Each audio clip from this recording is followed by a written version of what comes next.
Powered by the Inside the Birds podcast. Now, live from inside the Matt Black Kia Studios. It's Football at 4. Football at 4 is powered by the Inside the Birds podcast. Andrew DiCecco's back. We've been counting down the division previews. Last week we saw the NFC West. Now we're heading over to what should be an interesting NFC North. And normally when we talk about the NFC North, we are talking about Green Bay Packers at the top of the ledger there. Well, the Packers now could be a team that is changing the guard at quarterback. We'll get into that. Minnesota wins last year. They were 13-4. The Detroit Lions were 9-8. The Green Bay Packers 8-9, and the Chicago Bears 3-14. So, how do these four teams look this year? Let's take a look with Andrew DiCecco from InsideTheBirds.com as he joins us now as our division previews. And obviously, people were not as high on them last year, and it seems like people aren't as high on them again this year. In fact, a lot of people don't even see a playoff team here. So let's start with the Vikings and the loss of Dalvin Cook and how that will affect their offense. They also lost Adam Thielen there. So what kind of offense will we see for Kirk Cousins in the Vikings? Hey, Mike, how are you? Well, I think that the offense is going to be more of a plotting offense. Obviously, it's going to run primarily through Justin Jefferson. Alexander Madison is going to get a chance after being the number 2 running back for so long to carry the mail for that offense. And TJ Hawkinson is going to have to be a focal point in the red zone between the 20s as well. And, you know, I think that it's going to be one of those offenses that puts up a lot of points one week, and sometimes they won't have the horses, so to speak, to be able to keep up with some of the better, keep pace with some of the better teams in the NFL. But I think Kirk Cousins is going to capably navigate that offense as he's really done throughout his career. Say what you will about him. I really like their left tackle, Christian Darrisaw. I think he's becoming one of the preeminent left tackles in the league, and I think that he's going to cement his status as that during the season. And so, yeah, I mean, I'm not overly enthused with their offense. There's other ones that we'll get to in a minute that I actually like a lot more. But I think that's sort of the makeup that you're going to get with this team. Yeah, obviously Cook is out. Alexander Madison is in there, and some young guys, KJ Osborne, Jordan Addison, as you mentioned. TJ Hawkinson, they made the trade for him last year. They've had offensive line problems over the years. That has been one of their biggest issues there. So you got some new skill players and that new offensive line there. So is this going to be, Madison taking over there? Is this going to be a team that relies more on the run game, or do you see Cousins having to throw the ball a lot more with that offensive line? Well, I think he's going to throw. Let's not forget they also added Jordan Addison, the wide receiver, in the first round this year to complement Justin Jefferson. KJ Osborne's a capable third receiver as well. He's flashed in his limited opportunities, and Hawkinson is a player who, when healthy, has been a really viable middle-of-the-field type of weapon. So I think that they're going to have to score points through the air. I don't know that we have to see with Madison. I mean, he's looked good in spurts, but he's never had the opportunity to have such an extensive workload. Obviously, Dalvin Cook has missed a number of games in his career, but Madison's going to get the full slate of games now. So a lot has yet to be determined whether or not he's capable of being able to fulfill that. So I think there's some question marks in the running game there. Yeah, that'll be interesting to see Alexander Madison. He has been pretty good when called on in relief duty, but now he's the main guy there. We know Justin Jefferson, a stud. They still have Jalen Reagor there as well. The Vikings on offense. How about on the defensive side of the ball? This is a team that, I think when you look at the Vikings, you generally think about their offense, but some interesting names on that defensive side of the ball: Harrison Smith, Byron Murphy, Jordan Hicks, Marcus Davenport. What do you think of this Vikings defense? Well, they do have some star power. I even like the player Jaquelin Roy, who they drafted in the 5th round on the defensive line. I think he can be a contributor in a rotation this year. Outside linebacker, you talk about some of their pass rushers. Then Danielle Hunter, Marcus Davenport, Patrick Jones from Pitt. I really like him coming out of the draft. He's more of a rotational player in the professional level, but he's somebody that can provide some juice off the edge. Jordan Hicks, Brian Asamoah, the linebacker. Troy Reeder is a player from formerly the University of Delaware who has started a ton of games in this league with the Rams, and he's going to provide really good depth there and be a special teams presence. So their second level I really like. And then their defensive backfield, Mekhi Blackman, they drafted him in the 3rd round. You mentioned Harrison Smith, Lewis Seen. They drafted him in the first round in 2022 out of Georgia, one of those preeminent Georgia defenders, of course. Andrew Booth is a player who I really like coming out of Clemson. He struggled with injuries, but he's still there. We'll see if he's able to sort of defeat some of those injuries and become the player that they envisioned when they drafted him. And Byron Murphy comes over from Arizona. He's going to be their nickel corner. So I do like their second and third levels. Their defensive line leaves somewhat to be desired. I think that there's not a ton of depth there, which is where I think they can get exploited. Yeah, and I know that this team last year, people didn't believe in them. We'll see if they are a team that surprises again this year, because everybody seems to be picking our next team on the list, the Detroit Lions. They finished in second place last year with a 9-8 record. They just missed the playoffs, but we know expectations are high. Let's find out why. Jared Goff, Jamar Gibbs, Amon-Ra St. Brown, Jameson Williams, who missed a lot of last year, suspended, Marvin Jones Jr.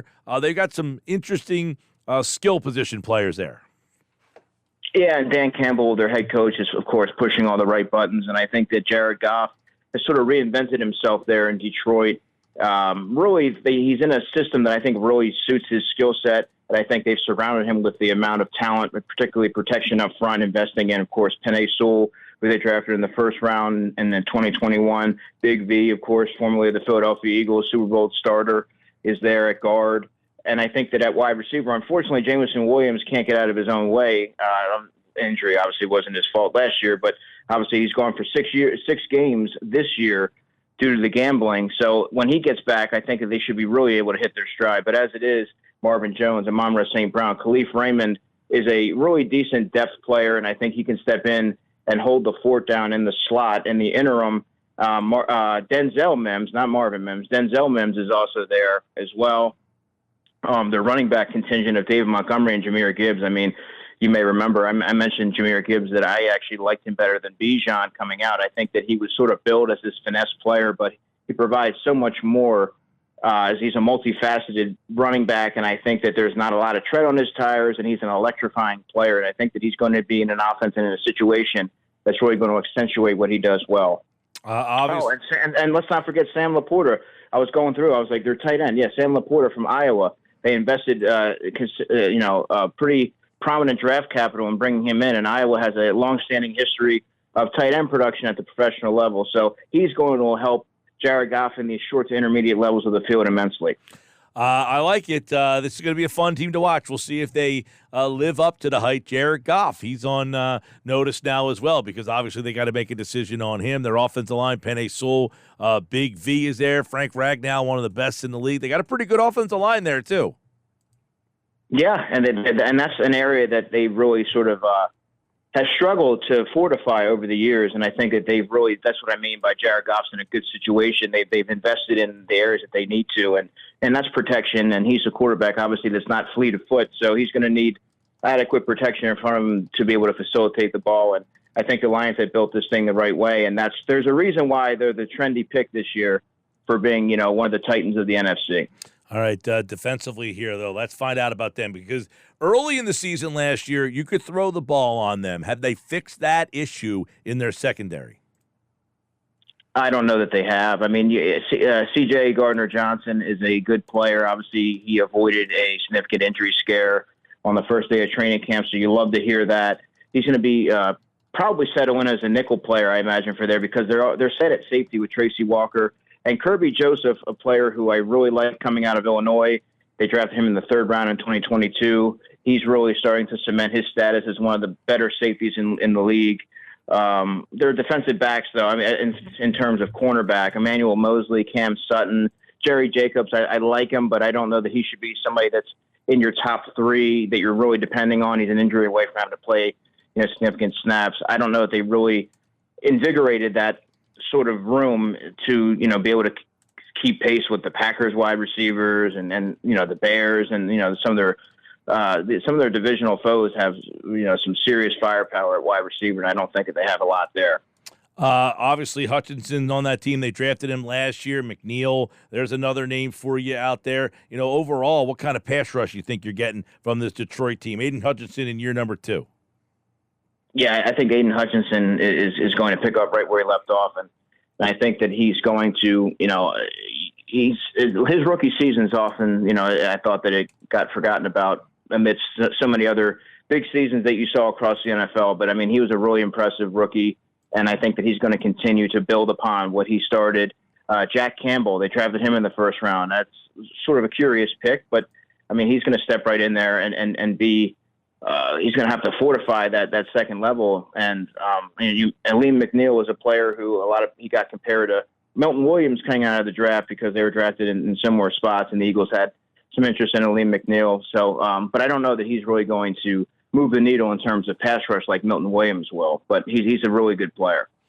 Talk with Andrew DiCecco, Football for our division previews, looking at the North. Let's go to Green Bay. Let's start with Jordan Love and get your thoughts on the transition there. There was Favre, then it was Rodgers, and now it is Love. Will Love follow in the footsteps, or are you concerned about what Jordan Love brings to this offense? I mean, trying to follow the footsteps of a future Hall of Famer is, a tall order for anyone, but we'll have to see, Mike. I mean, he has pieces around him to be successful. He can lean on the running game and Aaron Jones and A.J. Dillon, who really give them a well-balanced running attack. But, I mean, he hasn't played a lot of football, Jordan Love. So we're going to get some questions answered in the preseason and throughout training camp. But until we really see those proverbial live bullets in the regular season, we're really not going to know how he's going to handle that for a sustained period of time. But the wide receivers, I really like this young wide receiver contingent of Christian Watson, who had a lot of big plays last year after overcoming some of those egregious drops early in the year. Romeo Doubs is a player out of Nevada who I thought had some potential if he got into the right system and worked on some of his areas. I thought he was a little inconsistent as a pass catcher, but he's worked on that. Jaden Reed, you may remember, I sort of coined him to be a top 50 pick this year, the wide receiver out of Michigan State. They drafted him in the second round. I mean, that is like a Randall Cobb-esque type of player that they're getting there, prime Randall Cobb. And I think he also helps in the return game. And then David Bakhtiari, looking at the offensive line, John Runyon, Elton Jenkins. They have guys there around him to help him, help his progression as a quarterback. So we'll have to see if he's able to deliver. Yeah, I know a lot of people think if Love can play that this team might exceed expectations and even be possibly a playoff team. And I guess to get there, they're going to need, Dobbs and Watson to really take a big jump and Love to really take a big jump and be the guy. But what about that defense? Because if you're going to be a good team, you got to have good defense. And this defense, it doesn't really have, a bunch of names that maybe jump out at you, but they've been pretty solid. Yeah, they've been pretty solid. I mean, we'll get to their second and third level, but which I really like. But their defensive line, Kenny Clark has been a stabilizing player throughout his career. I think he's been steady, and he's really flashed. Devontae Wyatt, they drafted him in the first round in 2022. So they do have some pretty prominent pieces there on the defensive line. But at that second level, Preston Smith, Quay Walker, Devondre Campbell. Oh, by the way, they drafted Lucas Van Ness out of Iowa, who is a polarizing player for many in the Philadelphia area, but I think that he's going to thrive there. On the defensive backside, Jair Alexander is probably one of the best corners in football, maybe the best corner in football. Darnell Savage, Rasul Douglas, Keyshawn Nixon, who tore the Eagles up in the return game last year, as many may remember. He's going to be their nickel corner. So they do have a lot of intriguing players there on that back end. Yeah, that's an interesting defense there. Can that Green Bay defense kind of help carry them in that division, which we'll find out what Andrew thinks about that division, who will stand out. Now, let's go to the Bears, who it doesn't sound like a lot of people think the Bears are going to be any good. It just feels like a lot of people, though, think that Justin Fields is going to take a big jump forward. Where do you stand on Fields? Yeah, I mean, I think Justin Fields is going to make one of the bigger jumps of any young player next season. And the reason why I say that is because they finally afforded him receiving core. They have some prominent components there on the offensive line. They drafted Darnell Wright, the offensive tackle, in the first round. Braxton Jones is there, Tevin Jenkins. Khalil Herbert is sort of a more explosive David Montgomery at running back, and now he's going to get the lion's share of the carries after having the share time with Montgomery over the past couple of seasons. Cole Kmet, Robert Tonyan, the tight ends, to help Justin Fields over the middle and work the short to intermediate levels of the field. DJ Moore, Darnell Mooney, Chase Claypool. They have some guys to work with there. It's not really they sort of reinvented their offense, and I think that Justin Fields is going to benefit from that. He obviously he had some games last season where really You thought that for a second that he could really make a case for being, one of those MVP candidates. So he was an MVP candidate one week, and then he would really come up short, and you wondered, if he was going to be their guy. But I think he's going to take a large step forward this year. All right, what does he have to work with? You got Mooney, Claypool, who they made the trade, Cole Kmet, who they just gave a contract to, DJ Moore, who they traded. So they started to put the pieces of an offense together for him last year. Yeah, like I was saying, they restocked the cupboard there, and they gave him some viable passing options to work with. All right, let's look at this defense here because obviously you're 3-14. You got problems on the defensive side of the ball. So T.J. Edwards, they go out and get him. Tremaine Edmonds, they go out and get that. They got Eddie Jackson, who's been here. What do you think of this Bears defenses, which is generally what they're known for? Well, I don't think much of their trench depth or anything to that effect, but I do like their second and third level, particularly adding T.J. Edwards, Tremaine Edmonds, and Jack Sanborn, who he's been there, but I think that he's one of the more underrated players, and he really should thrive playing opposite Edmonds and Edwards, who I think are going to command a lot of attention from opposing teams. And then you look at the secondary. I've said this for a couple of years now. The Bears have quietly built one of the better young secondaries in the league, and Jalen Johnson, who I just love, Jaquan Brisker, the safety, Eddie Jackson, who you mentioned, Tyreek Stevenson, who they drafted in the second round. I think he's going to be a big-time player. Kyler Gordon's their nickel corner. They invested heavily in him in the draft 2 years ago. Kendall Vilder's still there, who I really liked from watching the Sun Belt a few seasons ago. So, I mean, they do have a lot of young pieces there, and I think that they're going to be a force in that area for years to come. All right, the Chicago Bears last year really struggled coming in 3-14 in the NFC North. So everybody seems to like the Lions. How do you see the North going? I'm going to go Lions 1. I actually think the Bears make a leap and surprise, and I'm going to have them 2. Vikings 3, and I think that the Packers are going to have something there, but I just think that Jordan Love is going to hit some snags early on and not be able to sort of make up for it. But they're going to make some encouraging strides and become something in the future, but it won't be this year. All right.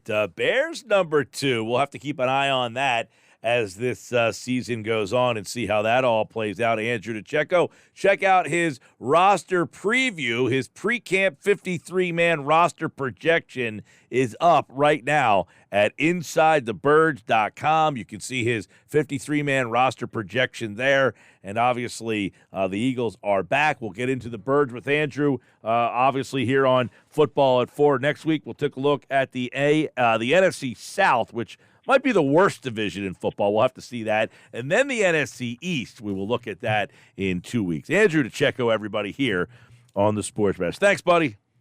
You bet. See ya. And Andrew's back next Thursday here on the Sports Bash Live, 97.3 ESPN, the 97.3 ESPN free mobile app.